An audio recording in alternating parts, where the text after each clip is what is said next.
Bien,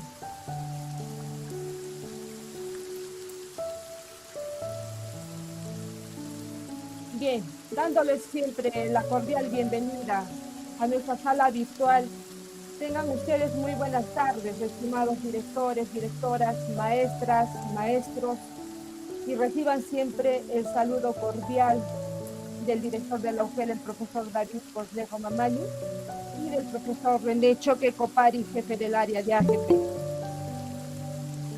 Hoy el equipo itinerante de Convivencia Escolar ha preparado la penúltima sesión 4 del tramo 2 con el tema de identificar situaciones de riesgo vinculadas a la violencia escolar en el entorno virtual y actualización de los protocolos para la atención de la violencia contra niñas, niños y adolescentes. Bien, vamos a presentar primeramente nuestra hoja de ruta, que es como sigue.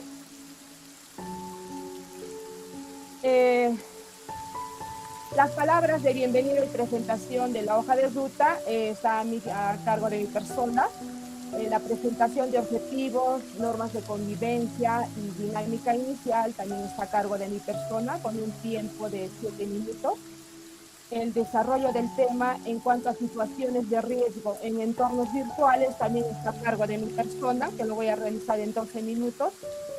El desarrollo del tema de factores de riesgo está a cargo de la colega Jenny Curaca Sonco, que también lo va a realizar en 12 minutos.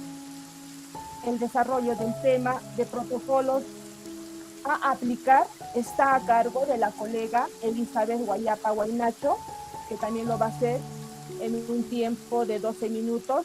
Y finalmente, el recojo de preguntas y palabras de agradecimiento también está a cargo de la colega Elizabeth Guayapa Guaynacho, con un tiempo de 7 minutos. Bien, vamos a dar a conocer nuestros objetivos de nuestra sesión de hoy. Nos hemos planteado 2 objetivos. El primero es promover la reflexión y la sensibilización respecto a las situaciones de riesgo vinculadas a la violencia contra las y los estudiantes en el entorno virtual. Y el otro objetivo es orientar, ¿no?, sobre la actualización de los protocolos para la atención de la violencia contra las y los estudiantes. Bien, también vamos a dar a conocer nuestras normas de convivencia, que son siempre el respeto mutuo entre nosotros, seamos siempre empáticos, apaguemos los micrófonos y participemos a través del chat o micrófonos cuando nos los inviten. Bien, gracias. Bien, vamos a dar inicio con nuestra dinámica, que es una dinámica de animación, más que todo para ingresar y para que nos pongamos un poquito más cómodos, y que consta en un pequeño relato, para lo cual, estimados maestros, les voy a pedir su participación habilitando sus micros. Bien, gracias. Bien, este es el recorrido de nuestra amiga Carla, quien se dirige de su escuela a su domicilio. Y para ello tiene que pasar cerca a un bosque. Y de pronto nuestra amiga escucha una jauría de perros ladrando. Me gustaría, estimados maestros, ¿cómo hacen los perros? A ver, por favor, si habilitan sus micros. ¿Cómo hacen los perritos? ¿Cómo ladran? ¡Wow, wow, wow, wow! Gracias. Y de pronto, muy bien, qué bonitos perritos. Y de pronto nuestra amiga escucha, y de pronto, asustada y valiente, nuestra amiga decide seguir adelante, ¿no? Y donde ella ahora escucha claramente a unos gatos maullando y peleando. A ver, ¿cómo hacen los gatitos? A ver, estimados maestros, ¿cómo hacen los gatitos? Bien, qué lindos gatitos. Y asustada nuestra valiente amiga sigue caminando, y en eso percibe movimientos dentro de un árbol y logra acercarse, ver y escuchar zumbidos de abejas. ¿Cómo hacen las abejas, estimados maestros? ¿Cómo hacen? luego las abejitas. Uy, ese zumbido, nuestra amiga Carla, con el temor de ser picada, se fue corriendo y apresuró el paso y llegó finalmente a su domicilio, ¿no? Muy bien, con esta dinámica que nos ha, creo, animado un poquito, vamos a pasar ahora sí al tema, a centrarnos al tema. Para ello, les voy a invitar a observar con atención el siguiente video.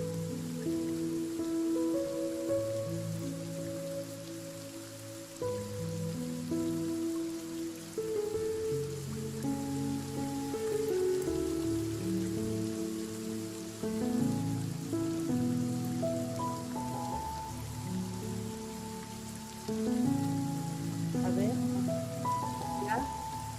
ya, colega.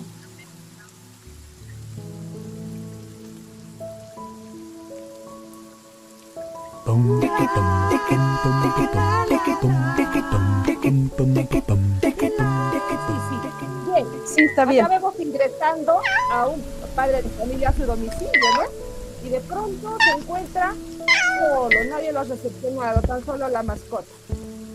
Como verán, entonces él decide ingresar y observa al hijo menor jugando, ¿verdad? Bien. Luego se va a la otra habitación y observa al hijo también en la computadora, realizando sus actividades. Y al otro cuarto que está su hija hablando por celular, ¿no? Entonces, el padre de familia, viendo esto, decide ir a descansar y tomar su diario para ver lo que hay en la computadora. Oh, sorpresa, video, puedes leer. Fraude informático y robo de identidad en línea. Dios mío.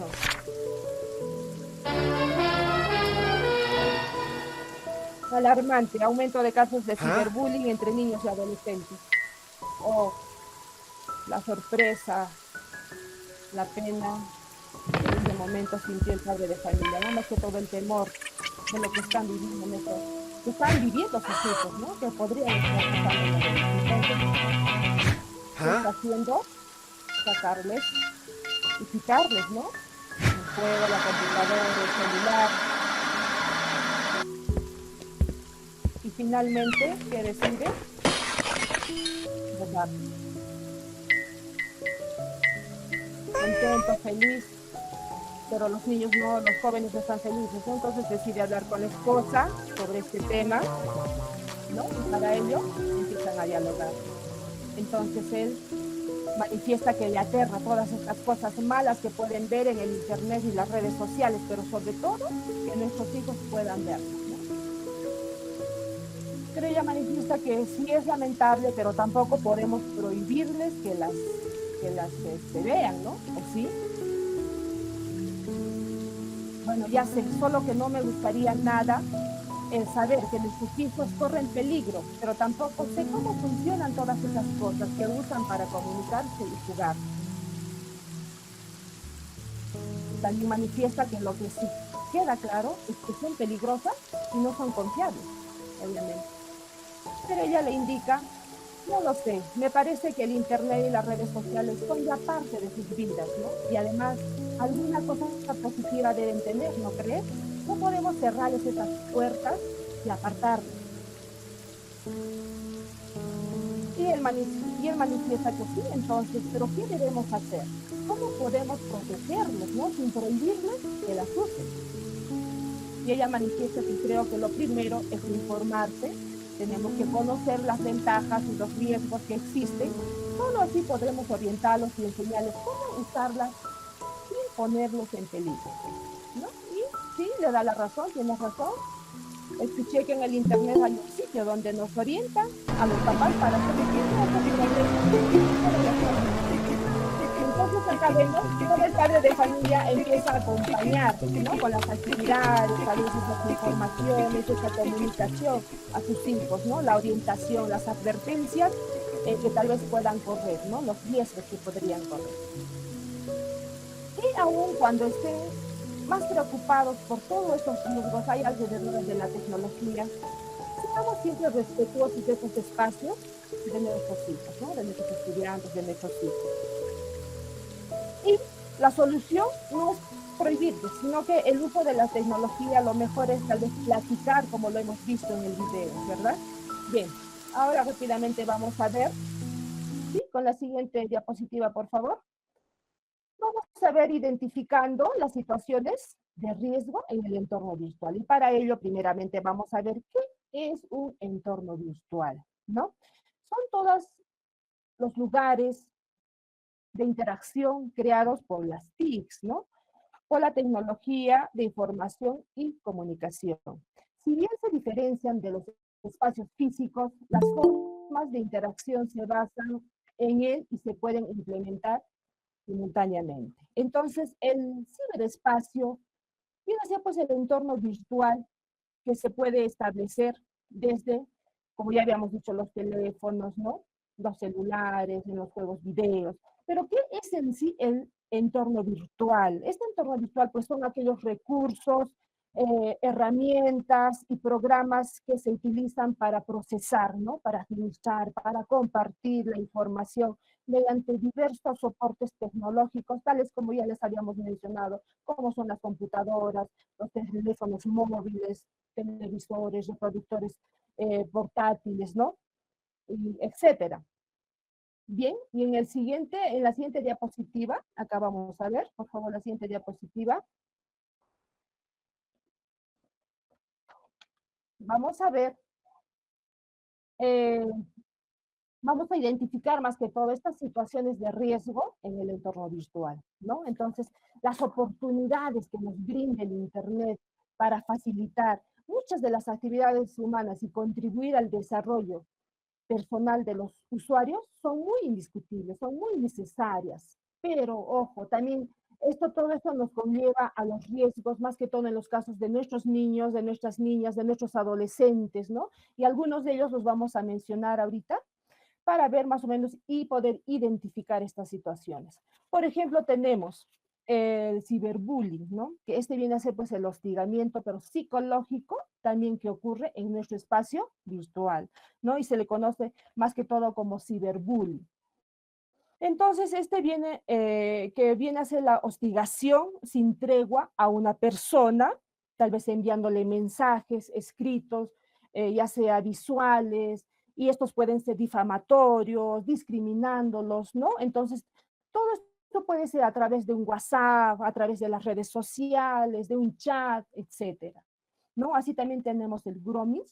Esta es una situación en la que el adulto se hace pasar por un chico o por una chica para entablar esta relación, amistad y confianza con un niño, con una niña o con los adolescentes, ¿verdad?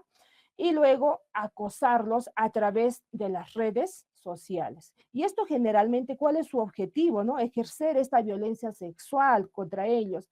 Los engañan, los inducen a sus víctimas a realizar tal vez actos que ellos tal vez no quieran, pero luego también los amenazan, los chantajean con difundir luego estas imágenes. Y para ello, ellos siguen, ¿no? Entonces, como tienen miedo a avisar, a hablar, entonces continúan haciendo estas cosas.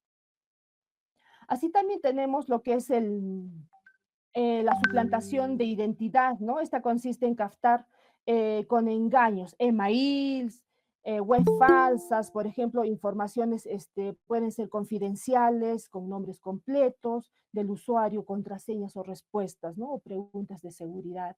Así también tenemos el sexting. Este consiste más que todo en difundir, pues, ¿no? Esos videos, esas imágenes íntimas, sexuales, de una persona obtenidas con o sin consentimiento, ¿no es cierto? Sin que la protagonista o el protagonista de estos videos eh, o imágenes controlan la circulación de sus contenidos, ¿no? Entonces tenemos que dar esta solución la solución, por ejemplo, como ya veíamos en el video, no es prohibirles, ¿no?, el uso de la tecnología a nuestros niños, a nuestros estudiantes, sino lo mejor es tal vez platicar con ellos, ¿no?, con nuestros estudiantes, con nuestros hijos, y darles a conocer el peligro que ocurre si las usan de una forma inapropiada, ¿no? Todas las consecuencias que podrían generar. Así también la mejor manera para proteger es estar siempre alerta, en constante comunicación, orientarles y darles siempre mucha confianza. Bien, muchísimas gracias, estimados maestros. Voy a darle pase a la colega Elizabeth para que siga complementando con el tema. Muchísimas gracias. Adelante, Elizabeth.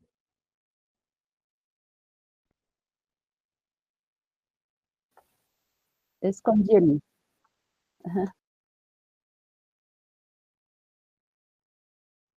Culpa. Adelante, Jenicita. Perdón. Buenas tardes, estimadas colegas, y espero que estén bien. Bueno, para iniciar, colegas, empezaremos analizando el siguiente caso, ¿no?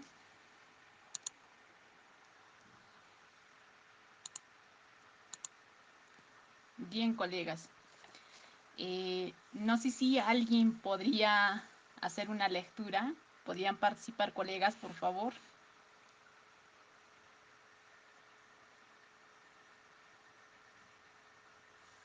¿Alguien voluntario, por favor?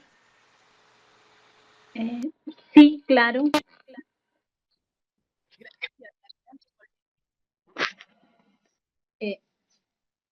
Miriam, de 14 años, estudia en tercer grado de secundaria. Es la única hija mujer de una familia monoparental, donde es la mayor de 4 hermanos y siempre es muy sonriente. Cuando tenía 13 años, conoció a Germán, un compañero del mismo colegio, pero de un grado mayor. Ella fue un día a realizar una tarea al internet en que Germán trabajaba y al no poder usar el buscador, le pidió a Germán que la ayude. Así comenzaron una amistad. Miriam y Germán se veían en el internet.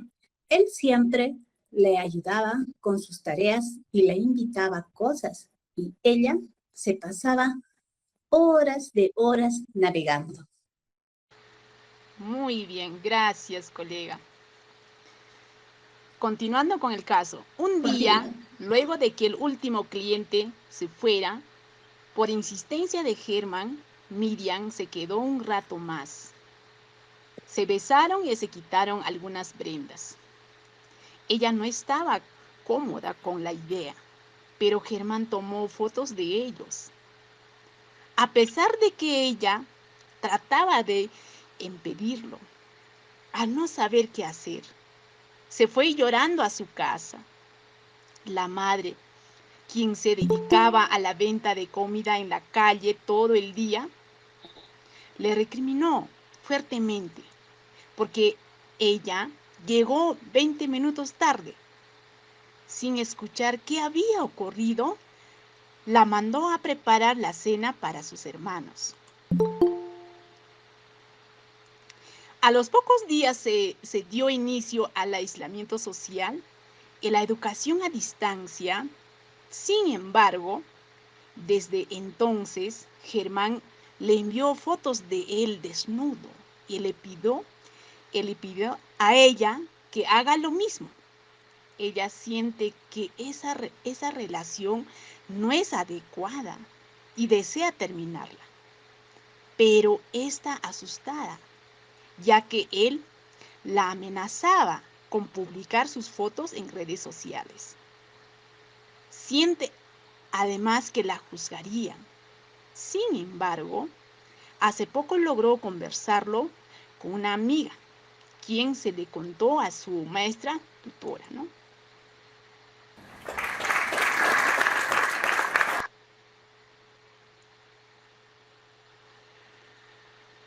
Bien, y acá tenemos reflexionar sobre el caso presentado, ¿no? Empezar ahí. Acá tenemos una pregunta por favor, me podrían responder cómo podemos denominar a lo que está viviendo Miriam. Por favor. ¿Alguien podría responder? Angustia. Exacto. ¿Qué más? Miedo. Muy bien, colega.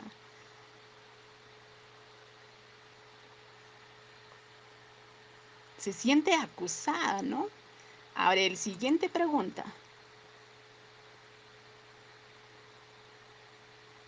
¿Cómo era el uso que hacía Miriam y Germán de Internet? ¿Alguien podía participar?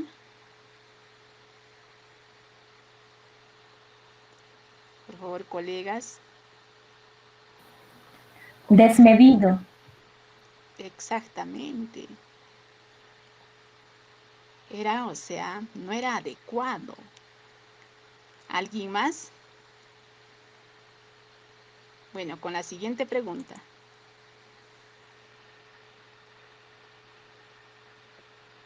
¿Qué factores de riesgo podemos identificar en la historia de Miriam? ¿Alguien podría responder?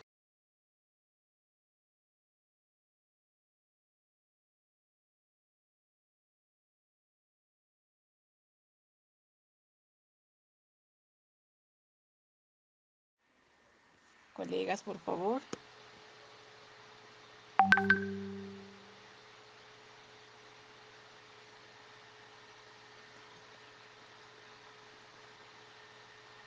Era descuido de sus padres, ¿no? Con la última pregunta. ¿Nuestros estudiantes comparten alguno de los factores de riesgo de la historia de Miriam?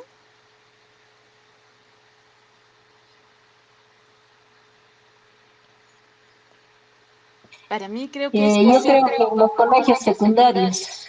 Exacto, ¿no? Los adolescentes. Sí, muy bien.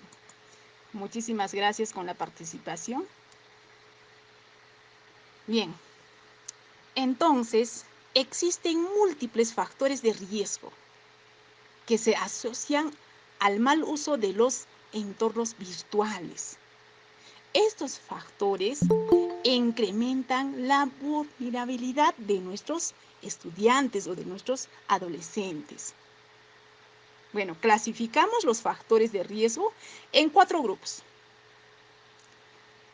El primer grupo son los factores personales, como rasgo de la personalidad. Quizás el estudiante es inestable emocionalmente, o quizás es impulsivo, o no se autocontrola y suele ser hostil. O sea, cuando el estudiante no gestiona sus emociones, o es muy tímido, con baja autoestima, o solitario, ¿no? Por otro lado, como segundo grupo, tenemos los factores contextuales, como el contexto familiar. Quizás la familia del estudiante tiene estilos educativos autoritarios o muy permisivos y no hay supervisión o monitoreo con la familia, ¿no? Cuando el estudiante navega por internet. O quizá haya conflictividad familiar. También está el contexto académico, como el bajo rendimiento académico. O mal... Disculpa, compañera Jenny. Disculpa, creo que está saliendo pequeñito. Yo nomás veo así la imagen de la diapositiva. Alguna Gracias. docente. Sí, alguna docente ha compartido su celular, creo. Disculpa, eso nada más. Prosigue. Gracias. A ver, nuevamente lo estoy compartiendo. Y ahora, ¿cómo lo ven? ¿Visualizan? Ahora sí. Gracias. Muchas gracias. Bien, Entonces, estamos en el contexto académico, ¿no? Como el bajo rendimiento académico, ¿no? O malas relaciones con los amigos en la escuela, puede suceder en el barrio, ¿no? Y cuando hay pobres relaciones sociales fuera de internet, o quizá un poco de aislamiento social, ¿no? El tercer grupo son los variables de uso de internet. Por ejemplo, cuando los estudiantes son expuestos a temprana edad al mundo extenso, ¿no?, de internet, o cuando lo usan con mucha frecuencia y durante periodos largas horas en juego de entretenimiento o otras cosas como redes sociales, ¿no? Ahí están los adolescentes, nuestros adolescentes, ¿no? El cuarto grupo son los factores sociodemográficos, ¿no? Como el género, la edad, ya que se evidenció que la adolescencia es el periodo de mayor vulnerabilidad, porque en esta edad ellos usan más las redes sociales, Facebook, WhatsApp, ¿no? Messenger, ¿no? Hay tantos, ¿no? Y también influye los ingresos familiares, porque cuando mayor es el ingreso familiar, mayor es el riesgo. En conclusión, todos estos aspectos influyen en la vulnerabilidad de los estudiantes, de nuestros adolescentes en los entornos virtuales.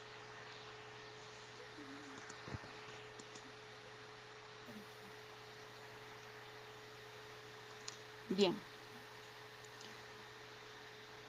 Ustedes, colegas, pueden contribuir significativamente para prevenir y atender los posibles riesgos a los que están expuestos nuestros estudiantes. Por ello, aquí tenemos algunas orientaciones para abordar situaciones de riesgo.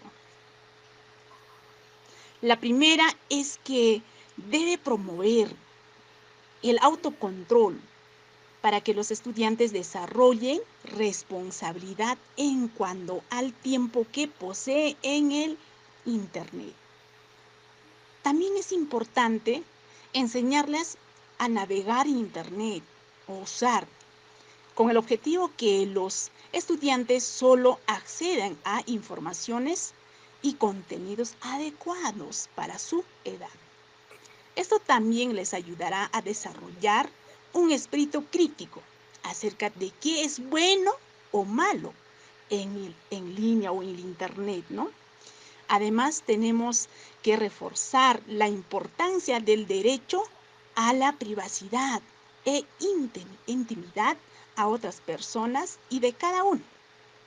Pero no debemos dejar de destacar los beneficios que tiene el uso de Internet para el aprendizaje significativo, ¿no?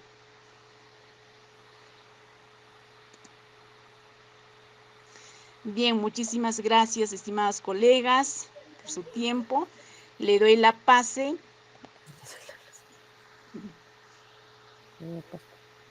Ya, colegas, compañera Elizabeth, hay un pequeño video, ¿puedo compartirlo? Hay consejos para los padres. Sí, está bien, sigue, compañera Jenny. Algunos consejos que pueden brindar a los padres y madres de familia. Sí. Mantener siempre el diálogo abierto. Establecer una relación de confianza con sus hijos para conversar sobre su actividad diaria. Establecer horarios. Elaborar un listado de actividades de su hijo, en el que considere un momento adecuado para que use equipos tecnológicos conectados a Internet. Tener mucho cuidado con el acceso a pornografía. Converse con sus hijos sobre el tema. Si sus hijos o hijas utilizan los celulares de sus padres, deben tener cuidado para que, sin quererlo, les faciliten acceder a páginas con contenidos pornográficos. Ser vigilantes. Observe con detenimiento el comportamiento de sus hijos cuando están en línea o cuando están sin conexión para identificar potenciales indicios de que su hijo o hija está en una situación de riesgo. Mantenerse alerta sobre posibles riesgos en los alrededores de sus viviendas. Finalmente, es necesario que los padres y madres de familia se empoderen en línea para cerrar la brecha digital que tienen con sus hijos e hijas.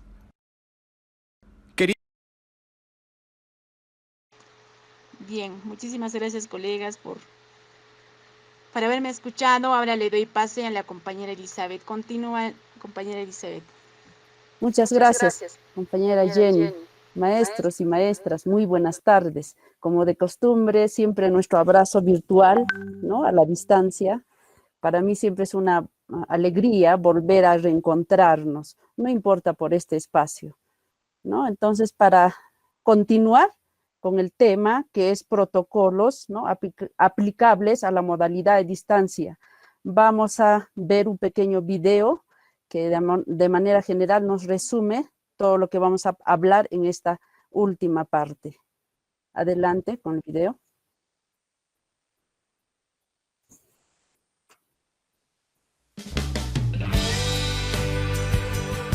La atención se debe dar inmediatamente después de ocurridos los hechos de violencia. No posterguemos esto. Efectiva porque tiene que llegar a las soluciones justas ante la situación de violencia. Y reparadora porque quienes son víctimas de violencia tienen que ser resarcidos, tienen que ser compensados o enmendados ante la situación. Y quienes la ocasionan tienen que conocer su falta y acogerse a las medidas correspondientes que la institución está tomando ante la situación de violencia. Las instituciones educativas deben de estar preparadas para intervenir de inmediato, por supuesto.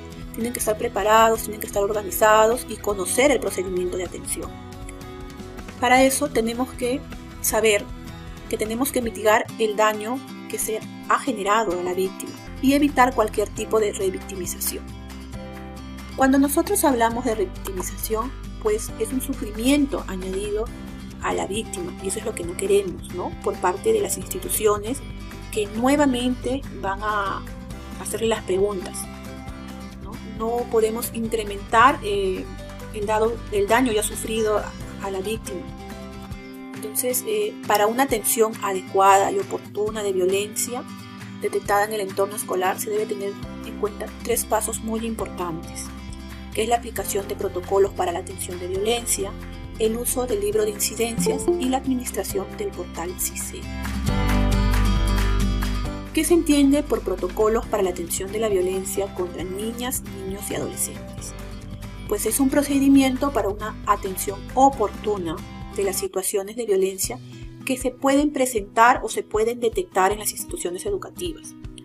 Ojo, es muy importante aquí recordar que toda intervención que realice la escuela debe de estar basada en un enfoque de derechos que reconozca la condición de los ciudadanos, es decir, de las niñas, niños y adolescentes, y que priorice mucho su interés superior, además de abstenerse a cualquier medida violenta o discriminatoria en el peor de los casos. La aplicación de los protocolos es liderada por el director, ¿sí? Y está a cargo del responsable de convivencia escolar, ¿no? Del comité de tutoría y orientación educativa. Dentro de los lineamientos se han desarrollado 6 protocolos organizados según el tipo de violencia y el agresor. Que habla el primer protocolo, que es de violencia psicológica o física sin lesiones, el segundo, que es de violencia sexual y física con lesiones y con armas, y esto se da entre estudiantes. El tercer protocolo es violencia psicológica, el cuarto es violencia física y el quinto es violencia sexual y que se da del personal de la institución educativa a estudiantes. El sexto protocolo es sobre violencia psicológica, física y sexual por un familiar u otra persona. ¿Qué es lo que tenemos que hacer nosotros ante una situación de violencia? Pues el primer paso es la acción. Aquí son las medidas adaptadas por la institución educativa para atender los casos de violencia que son detectados, ¿no? Y también se protege a todos los niños, las niñas y adolescentes que están involucradas en una situación de violencia. El segundo paso viene a ser la derivación.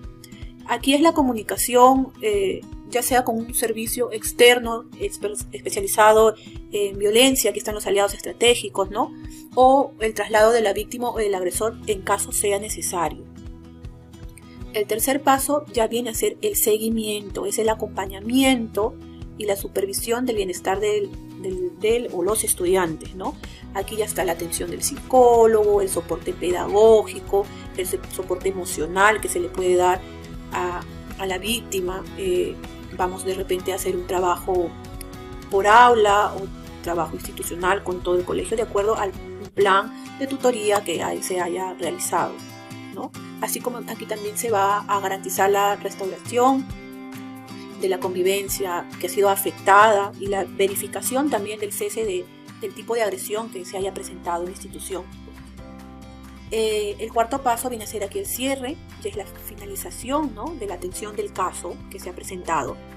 Cuando ya se hayan cumplido todos los pasos anteriores o previos que hemos conocido ahora, que ya conocemos, se debe de garantizar que toda la comunidad educativa o estudiantes involucrados ya no haya violencia, que sea una institución protectora y que sea acogida para los niños, niñas y adolescentes. Luego, cuando hablamos también del segundo paso importante, cuando se realiza un tipo de violencia, se detecta un tipo de violencia, es el libro de registros de incidencia. Pues este libro de registro de incidencias es un documento específico para el registro de todas las situaciones de violencia que se dan en las instituciones, ¿no? Tanto del estudiante como del personal de la escuela hacia el estudiante. Entonces, toda institución debe contar con un libro de registro de incidencias, sí, donde se puedan anotar las situaciones de violencia de la institución. El director es el encargado o responsable de mantener actualizado este libro de registro de incidencias y que garantice un uso adecuado.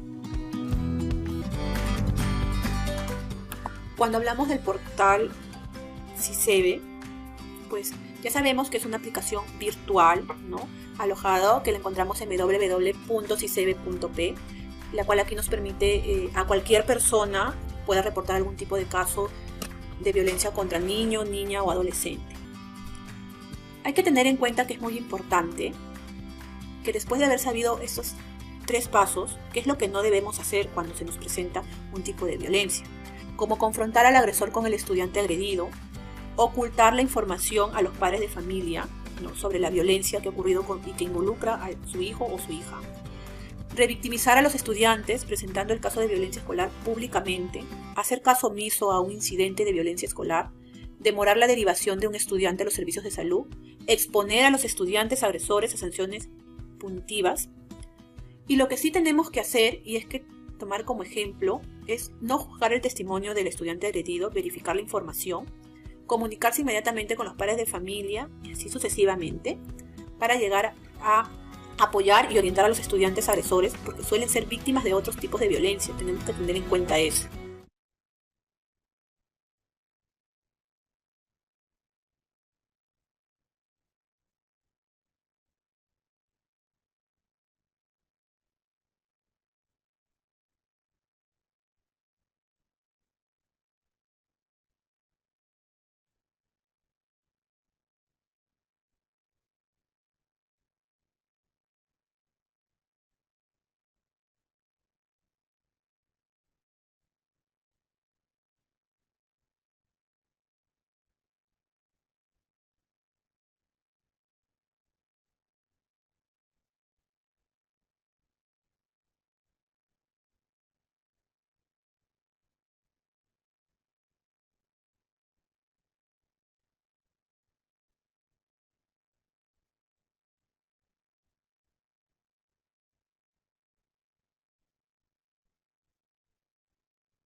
Creo que se le fue la luz. Se le fue la luz.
Ahí está, he salido y he vuelto a entrar. Disculpas, maestros y maestras.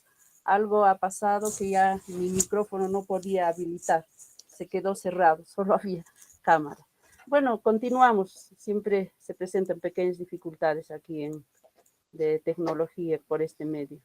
Bueno, hemos visto el video, ¿no? Que bien resume el lineamiento de la atención contra la violencia de niños, niñas y adolescentes, ¿no? Y aquí el objetivo principal de lo que son los protocolos aplicables a la modalidad a distancia, ¿no? El objetivo principal es, ¿no?, brindar una orientación para la atención de casos de violencia contra las y los estudiantes durante la prestación del servicio educativo a distancia en el marco del estado de emergencia, emergencia sanitaria, ¿no?, u otras situaciones a presentarse. También el objetivo es la atención de los hechos de violencia, ¿no? Se realiza a través de medios tecnológicos, en este caso, ¿no?, virtuales, disponibles, que pueden ser los teléfonos, videollamadas, correo electrónico, entre otros. Y las evidencias de la atención ya se registran principalmente también a través de las declaraciones juradas, un poco que nos simplifica, ¿no?, en este contexto. También se tomará en consideración el uso de las declaraciones juradas firmadas por el director y el responsable de convivencia escolar, como evidencia de la atención brindada en la modalidad a distancia.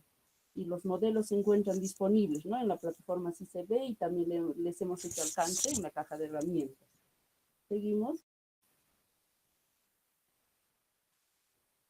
Entonces, como ustedes han podido ver en el video, estimados maestros, y como hemos leído los objetivos, la atención de la violencia contra niños, niñas y adolescentes tiene por objetivo intervenir de forma oportuna, ¿no?, efectiva y reparadora sobre los hechos de violencia que puedan suscitarse en nuestras instituciones educativas, ¿no? Y es responsabilidad del personal directivo de la institución educativa, ¿no?, liderar estos casos conjuntamente con el responsable de convivencia escolar y el comité de tutoría. La actualización de los protocolos, en este caso estamos observando en nuestra pantalla, ¿no?, son 6 protocolos, ¿no?, según el tipo de violencia y según el agresor también, ¿no? Los primeros protocolos, que es el primero y el segundo, así como lo hemos visto en el video, ¿no?, son los agresores, en este caso son entre estudiantes, ¿no? El primer protocolo, que es la violencia psicológica y o física sin lesiones. El segundo protocolo, la violencia sexual y física, en este caso con lesiones y armas. Ambos protocolos, el agresor es entre estudiantes. El tercer protocolo, que es la violencia psicológica, el cuarto, la violencia física, el quinto, la violencia sexual. Esto, en este caso, el agresor es del personal de la institución educativa a estudiantes. Y el último protocolo, que es la violencia psicológica, física y sexual, ¿no?, que puede ser, en este caso, el agresor, un familiar u otra persona cercana, en este caso, ¿no? Entonces, bien nos ha resumido el video, que en esta actualización del lineamiento de convivencia escolar, que es el Decreto Supremo 004, ha sido actualizado, ¿no? Todos los anexos, el anexo 3 ha sido actualizado para este contexto de educación a distancia, ¿no? Entonces, eso tenemos que tener bien en claro, ¿no? Para educación a distancia, según la resolución ministerial 274, 2020, MINEDI. Continuamos. Y para esto tenemos 4 pasos, ¿no? El primer paso son las acciones que nosotros debemos tomar como directivo, como responsable de convivencia y como comité de tutoría. En este caso, ¿quiénes intervienen?, ¿no? Directamente interviene el director, directora, ¿no? Entonces, que debe comunicarse con el familiar del estudiante agredido, ¿no? Debe adoptar medidas de protección e informar al familiar a través de medios tecnológicos,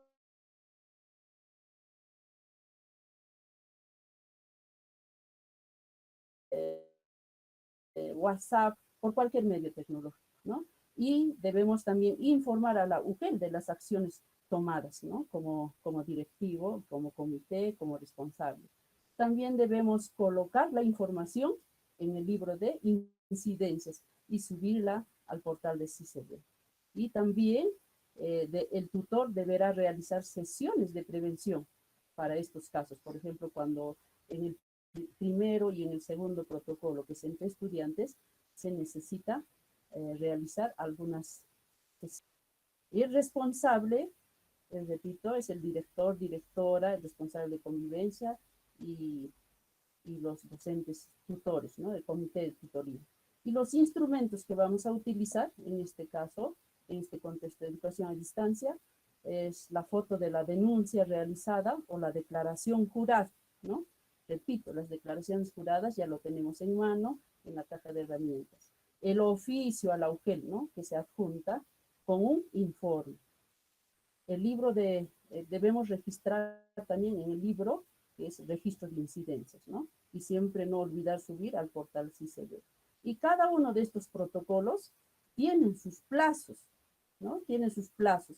Por ejemplo, si es en el caso de, en las acciones que se debe tomar, solo tenemos para el primer y segundo protocolo 24 horas, ¿no? 24 horas de plazo. Y así cada paso, la derivación, el seguimiento y el cierre, tiene sus plazos, ¿no? Entonces no debemos hacer que pase estos plazos, ¿no? Debemos hacer dentro del plazo establecido. El siguiente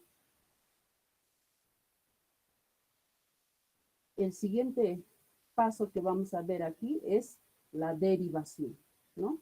Entonces, una vez ya conocido el caso, ¿no? Cualquiera de los protocolos que se haya presentado, el caso de cualquiera de los protocolos en la institución educativa, entonces también debemos seguir con el siguiente paso, que es la derivación, ¿no? ¿Quiénes intervienen aquí?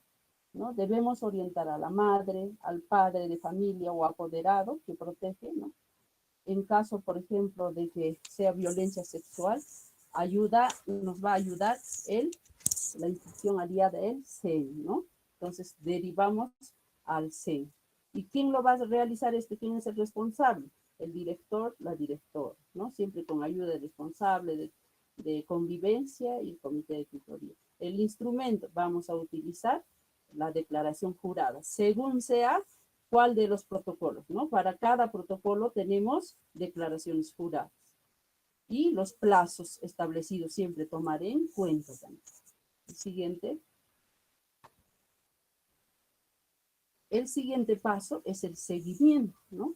El seguimiento y el cierre, el paso final que debemos realizar. Entonces, en la intervención debemos comunicarnos con SEM, ¿no? Hemos derivado, entonces no es que derivamos y ahí queda y ya no nos interesa como directivo, ya no nos interesa como responsable de convivencia o como comité de tutoría, ¿no? Tenemos que realizar el seguimiento, ¿no? ¿En qué está el caso? Entonces tenemos que comunicarlos, en este caso, a la institución a la que hayamos derivado. Por ejemplo, si es el SEM, ¿no? Por medios tecnológicos, ¿no? En este caso no hay ningún encuentro físico, sino todo es a través de llamadas, de WhatsApp, ¿no? Plataformas, etcétera. ¿Y quién debe realizarlo? Los responsables, siempre el director, la directora, el comité de convivencia. Y los instrumentos, siempre tenemos ahí la variedad de declaraciones juradas, que debemos solo ver cuál de las declaraciones se adapta a cuál de los protocolos, ¿no? Que se me presenta en este caso. Y tomar en cuenta nuevamente siempre los plazos, ¿no? Porque en este paso de seguimiento y cierre también tienen sus plazos, que es de, digamos, 75 días, ¿no? 75, 90 días, ¿no? Son diferentes, 70, 75 días.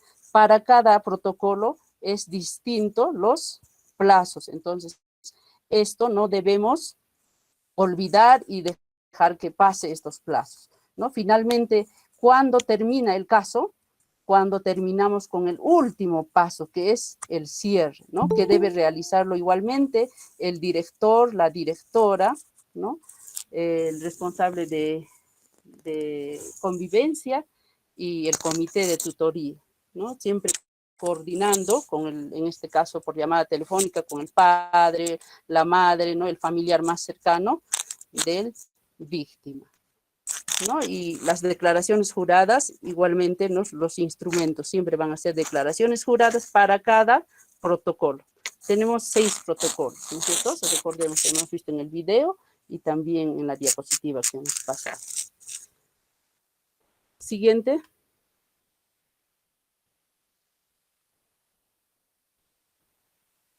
Entonces, aquí, estimados maestros y maestras, de repente les hago una pregunta, ¿no? Les hago una pregunta, podrían responderme, ¿qué protocolo aplicaríamos en caso, por ejemplo, que hemos visto de Miriam y Germán?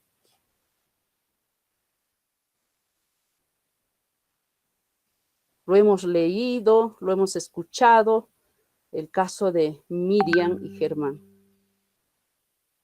Entonces, ¿qué protocolo sería según los 6 protocolos que tenemos? La primera, que es el caso de violencia psicológica y física sin lesiones, ¿no? El segundo, que es la violencia sexual y o física con lesiones y o armas, que es entre estudiantes, ¿no? Entonces, ¿cuál de ellos es? ¿Cuál de los protocolos es el aplicaríamos en caso de Miriam y Germán?